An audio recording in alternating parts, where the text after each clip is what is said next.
2026 সালে রোমানিয়ায় সাধারণ শ্রমিক জেনারেল ওয়ার্কার হিসেবে কাজ করতে যাওয়ার ক্ষেত্রে কিছু গুরুত্বপূর্ণ আপডেট এবং পরিবর্তন এসেছে। বর্তমান অবস্থা এবং ভিসা প্রক্রিয়ার সর্বশেষ তথ্য নিচে তুলে ধরা হলো। নতুন কোটা 2026 90,000 কর্মী। 2026 সালের জন্য রোমানিয়া সরকার মোট 90,000 বিদেশি কর্মী নিয়োগের কোটা অনুমোদন করেছে। গত বছরের 2025 তুলনায় কোটা কিছুটা কমানো হলেও সাধারণ শ্রমিকদের জন্য এখনও বড় সুযোগ রয়েছে। বিশেষ করে কনস্ট্রাকশন, ফ্যাক্টরি হেল্পার, ক্লিনার এবং এগ্রিকালচার সেক্টরে বাংলাদেশিদের চাহিদা বেশি। 2. ভিসা আবেদনের স্থান ও প্রক্রিয়া। বাংলাদেশি কর্মীদের জন্য রোমানিয়ার ভিসা প্রক্রিয়া আগের মতোই দিল্লিতে অবস্থিত রোমানিয়ান দূতাবাসের মাধ্যমে সম্পন্ন করতে হচ্ছে। ইন্টারভিউ। সাধারণ শ্রমিকদের ভিসার জন্য সশরীরে দিল্লিতে গিয়ে ইন্টারভিউ দিতে হয়। ইন্টারভিউ এখন ইংরেজি বা রোমানিয়ান ভাষার প্রাথমিক জ্ঞানের ওপর জোর দেওয়া হচ্ছে। সময়সীমা। ওয়ার্ক পারমিট পাওয়ার পর 60 দিনের মধ্যে ভিসার জন্য আবেদন করতে হবে। দেরি করলে পারমিট বাতিল হয়ে যেতে পারে। খরচ।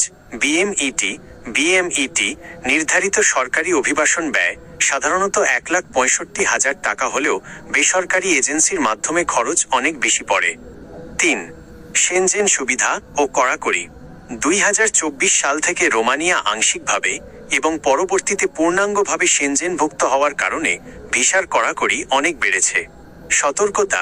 রোমানিয়াকে ট্রানজিট হিসেবে ব্যবহার করে অন্য দেশে যেমন জার্মানি বা ইতালি পালিয়ে যাওয়ার প্রবণতা বাড়ায়। বর্তমানে ভিসা রিজেকশন রেট অনেক বেশি। আকামা টিআরসি।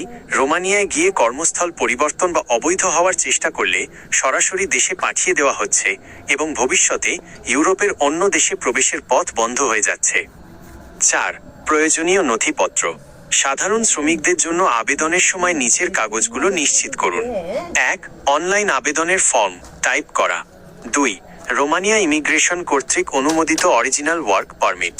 3. পুলিশ ক্লিয়ারেন্স সার্টিফিকেট পররাষ্ট্র মন্ত্রণালয় কর্তৃক সত্যায়িত।